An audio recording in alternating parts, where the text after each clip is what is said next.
Bonjour à tous, bienvenue. Je m'appelle Antoine Ténière, je suis professeur de médecine à l'université Paris-Descartes et je suis également cofondateur et directeur d'un centre de simulation pour la santé qui produit notamment des environnements virtuels pour entraîner les professionnels de santé à mieux soigner. Alors, quand on parle de réalité virtuelle et de santé, il y a énormément d'applications auxquelles on peut s'adresser ou qu'on peut imaginer. Il y a des applications pour les patients, il y a des applications pour le grand public, on en a développé certains, et puis surtout il y a des applications pour les professionnels de santé, et c'est de ça dont je vais parler aujourd'hui. Et pourquoi est-ce que finalement la réalité virtuelle est intéressante pour les professionnels de santé? Eh bien d'abord parce que soigner, ça représente un certain nombre de risques, avant tout pour les patients. Malheureusement, on ne le sait pas assez. Mais comme d'autres industries à risque, l'aviation, le nucléaire, les activités maritimes, etc., eh bien, il y a des vraies stratégies dans la santé pour arriver à maîtriser ces risques. Et ces risques, ils sont mieux maîtrisés en passant d'abord par la formation. Et l'idée de faire ce qu'ont fait les pilotes de ligne il y a une trentaine ou une quarantaine d'années dans la santé, c'est-à-dire produire des environnements de simulation pour apprendre à des étudiants ou à des professionnels à mieux soigner, eh bien c'est ça qu'on a développé avec Illumins, qui est présent aujourd'hui sur le salon Virtuality. Alors avant de commencer à vous montrer comment est-ce qu'on travaille et pourquoi est-ce qu'on travaille, je vais d'abord vous dire que je n'ai pas de conflit d'intérêt, je suis médecin et je dois le déclarer. Vous avez ici mes missions actuelles et mes coordonnées également pour me contacter sur Facebook, Twitter, LinkedIn ou par email si vous voulez avoir plus de détails. Et évidemment, on pourra vous montrer tout ce qu'on fait sur le stand de Virtuality. Alors finalement, tout ce qui est numérique et tout ce qui est jeu, qui sont des éléments sur lesquels on va s'appuyer pour créer des programmes de réalité virtuelle en santé, eh bien, revêt une importance particulière. D'abord parce que c'est la possibilité de s'entraîner dans des environnements où il n'y a pas forcément de patients au bout de la chaîne et où on ne fait pas courir un certain nombre de risques justement à des êtres humains et on va s'entraîner dans des situations qui sont complètement virtuelles. Ce qui est intéressant également, c'est qu'on est dans un moment où il y a un certain nombre de révolutions qui s'opèrent et qu'on essaye de capitaliser sur ces révolutions pour comprendre comment est-ce qu'on peut repenser à la fois la façon dont on enseigne, mais aussi la façon dont on va soigner. Et notamment un certain nombre de révolutions autour de la connaissance. Et vous savez très bien qu'on est dans un moment à l'heure actuelle, notamment avec les environnements virtuels, qui est un moment de grand chamboulement et qui est à l'échelle des premiers éléments fondateurs de la connaissance. On a d'abord philosophé autour de personnes et puis on a appris à conserver la connaissance en l'inscrivant sur des supports qui étaient au départ des pierres, puis sur des livres, ce qui a permis disséminer de façon beaucoup plus efficace la connaissance. Et maintenant, avec ces outils-là, eh bien, vous avez tous dans la poche de quoi accéder à la totalité de la connaissance disponible dans le monde à partir du moment où vous êtes connecté sur le réseau Wi-Fi, celui de la salle Unity aujourd'hui pour ce qui nous concerne. Et ça veut dire que n'importe qui peut accéder à la même connaissance que moi je détiens autour de la santé, n'importe qui peut accéder à des connaissances autour de l'économie, du droit, etc., à partir du moment où vous avez ce type d'outils. Mais ce qui est très intéressant avec les environnements virtuels et notamment avec la réalité virtuelle, c'est qu'on va pouvoir aller au-delà de la transmission de la connaissance pure et on va aller pouvoir acquérir ce qu'on appelle de l'expérience. C'est ce que je vais vous montrer qui est capital en santé, qui va faire la différence entre les informations que vous pouvez trouver vous sur Internet et votre médecin qui a l'expérience de soigner. Alors, on est dans un moment où l'enseignement évolue également. Ce que vous avez là derrière, peut-être certains l'ont connu, ça a disparu complètement. Et ça a disparu complètement parce que justement, ce monopole de la connaissance n'est plus détenu par un seul enseignant, un seul médecin, une seule personne, et qu'on a maintenant des nouveaux médias qui conditionnent des nouveaux usages, et évidemment pour des nouvelles générations. Et certaines s'y mettent très tôt, vous le savez. Je ne sais pas si c'est bien ou pas. En tout cas, c'est une réalité. Il faut construire avec ça. Et dans la santé, intégrer ces nouvelles approches, ça fait beaucoup de sens. Évidemment, parce qu'on peut passer, comme je vous l'ai dit, de la connaissance à l'expérience, acquérir la compréhension de situations qu'on n'a pas encore vécues dans la vraie vie, qui peuvent être des situations graves ou rares concernant le soin, et qu'on va pouvoir traverser ces situations dans des environnements virtuels et utiliser justement une chaîne complète entre la vie réelle, la vie simulée, où on va utiliser un petit peu comme les pilotes des simulateurs de vol. Eh bien, nous, on a des simulateurs de patients et il y a justement un robot mannequin que vous pouvez venir voir sur le stand d'Illumins à Virtuality.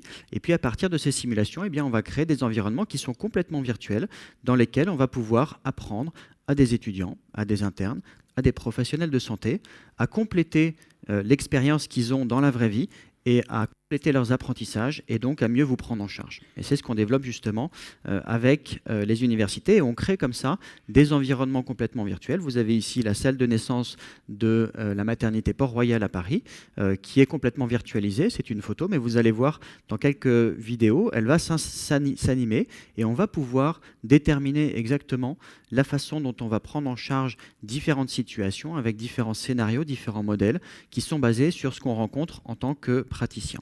Et donc ce sont des expériences qui sont en 3D, qui sont en temps réel et qui sont complètement interactives pour pouvoir justement apprendre à mieux soigner et rencontrer ces situations-là avant de les vivre dans la vraie vie. Donc on développe un certain nombre de programmes qui s'appellent des jeux sérieux. C'est la combinaison entre des programmes d'apprentissage et des programmes vidéoludiques qui interfacent un vecteur vidéoludique et puis du contenu sérieux et qui vont permettre justement, en fonction de la façon dont on va les calibrer, d'avoir des apprentissages qui sont soit très démonstratifs, soit au contraire très associatifs en fonction de si on est plutôt vers le jeu ou si on est plutôt vers la simulation beaucoup plus réaliste.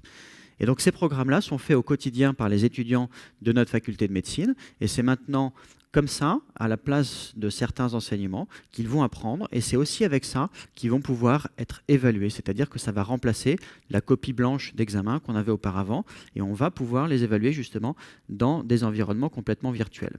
Alors à quoi ça correspond ? Vous avez là une situation justement d'un patient qui arrive à l'hôpital, qui est pris en charge, il a eu un accident de moto, et la personne qui joue va faire exactement ce qu'elle ferait à l'hôpital avec des outils qui sont complètement virtuels. On va pouvoir l'ausculter, on va pouvoir l'emmener au scanner, on va pouvoir le perfuser, lui donner des médicaments, demander à l'infirmier de faire un certain nombre de gestes, exactement comme dans la vraie vie. Et on n'est pas obligé de rester à l'hôpital, mais on peut aller aussi au cabinet du patient. Vous avez ici un cardiologue qui va examiner la patiente qui vient pour des problèmes de rythme cardiaque et il va pouvoir lui faire un électrocardiogramme, une échographie, interpréter ces éléments. Vous entendez le cœur et vous allez pouvoir entendre ses poumons également. Retenez votre respiration, s'il vous plaît. Et donc on est dans des situations qui sont parfaitement réalistes, qui sont évidemment conçues à partir de la vraie vie et qui vont nous permettre d'apprendre à des étudiants, des internes, des médecins à rencontrer différentes situations. Respirez fort. Ici, c'est normal, je vous rassure. Voilà. Et puis, encore une fois, on peut se mettre dans n'importe quel environnement et sortir du cabinet du médecin et travailler, par exemple, comme on le fait avec le SAMU, sur le bord de la route pour cet accidenté de moto qu'il va falloir sortir de cette situation, emmener rapidement à l'hôpital avant qu'il saigne de façon trop importante et que les choses se compliquent pour lui. Et évidemment, on peut le décliner dans différents programmes autour de la maternité, autour de la pédiatrie. On a mis en place aussi des programmes pour l'armée française qui peuvent se décliner pour, par exemple, les victimes d'attentats, pour apprendre à faire les premières mesures dans les situations d'attaque, etc., etc. Et recréer dans des environnements complètement virtuels des choses très réalistes, très interactives, qui permettent justement d'acquérir de l'expérience. Alors tout ça, c'est très intéressant, c'est très joli. Ça se design de façon très spécifique avec justement une expertise en santé qui est absolument fondamentale. Le contenu est absolument central dans ce qu'on produit. Les environnements sont importants, mais le contenu est absolument central.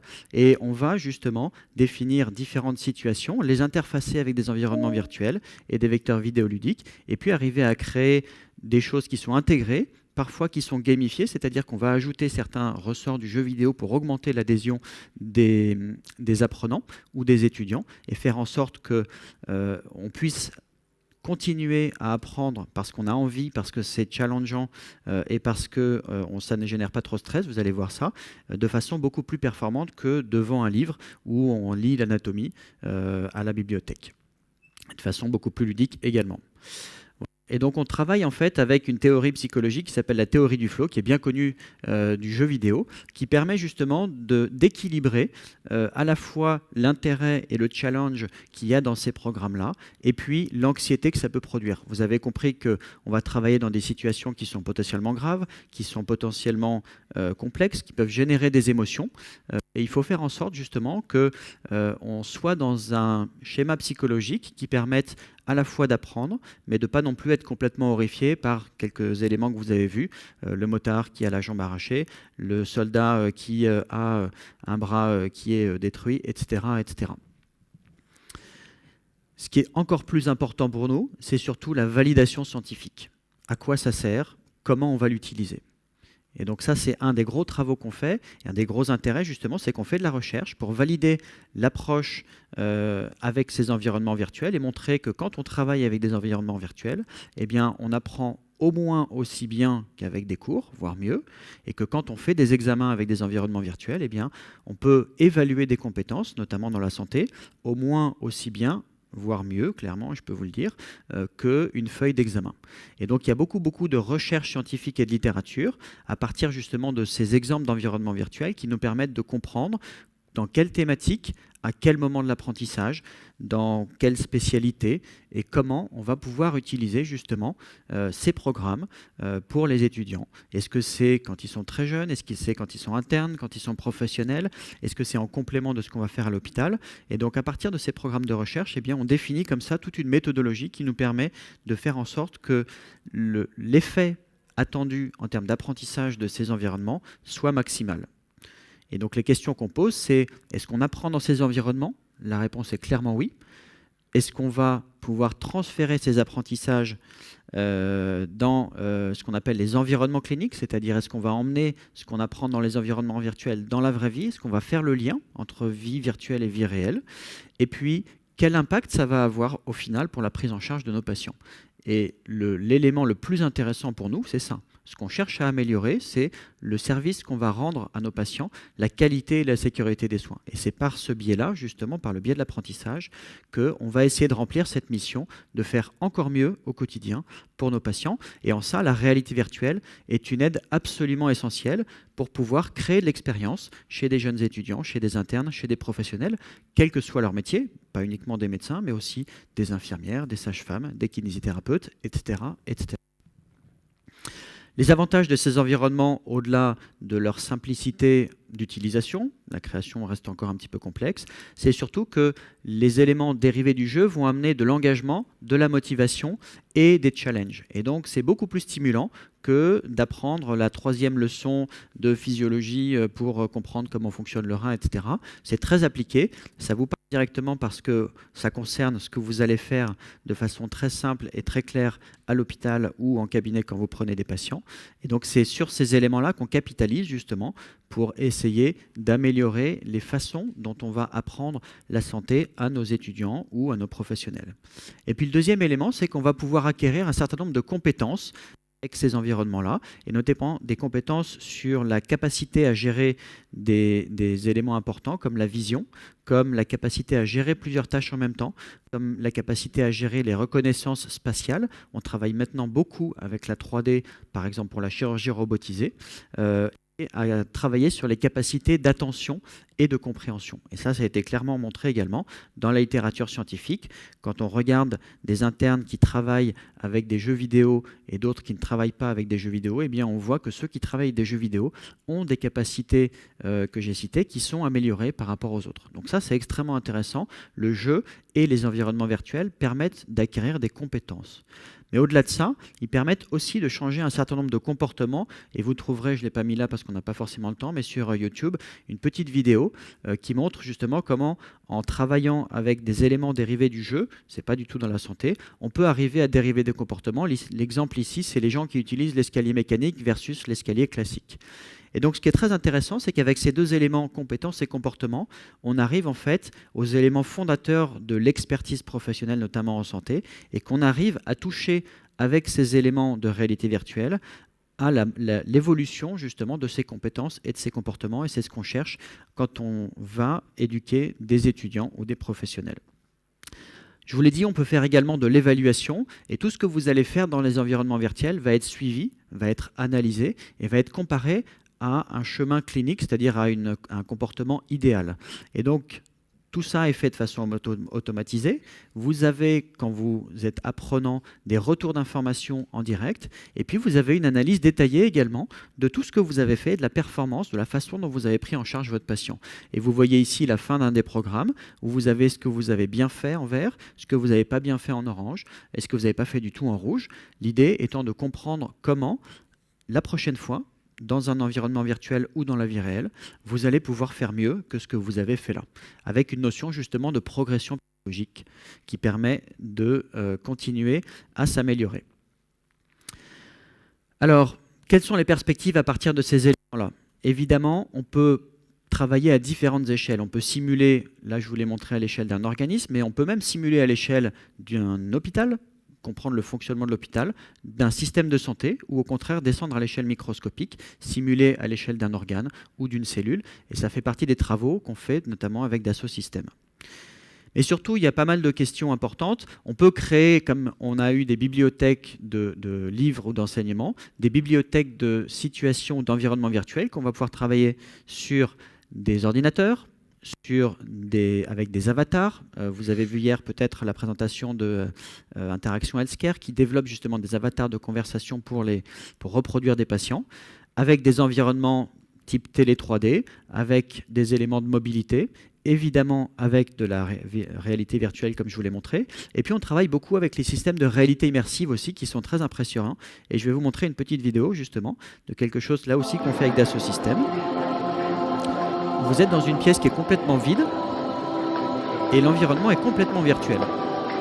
Mais il est tellement réaliste que la personne qui est là, parfois fait le tour ou se recule pour ne pas rentrer en collision avec le lit qui n'existe pas, dans une pièce blanche mais qui est projetée et qu'on voit en relief. Donc on arrive à reproduire des animations anatomiques pour comprendre par exemple là tous les phénomènes qui sont autour de la naissance et qui sont parfaitement impressionnants, qu'on peut toucher du doigt parce que c'est en relief quand on a les petites lunettes qui vont bien et qu'on est dans ce type d'environnement. C'est un garçon. Voilà, donc on a maintenant une palette d'outils, quelles que soient leurs interfaces, qui nous permettent de reproduire des situations pour acquérir de l'expérience, justement, former nos étudiants, et puis faire le parallèle permanent entre, justement, la vie réelle et la vie virtuelle, et revenir de l'un à l'autre pour comprendre les deux éléments et qui vont s'améliorer les uns et les autres. Ce sont des outils qui vont devenir absolument essentiels.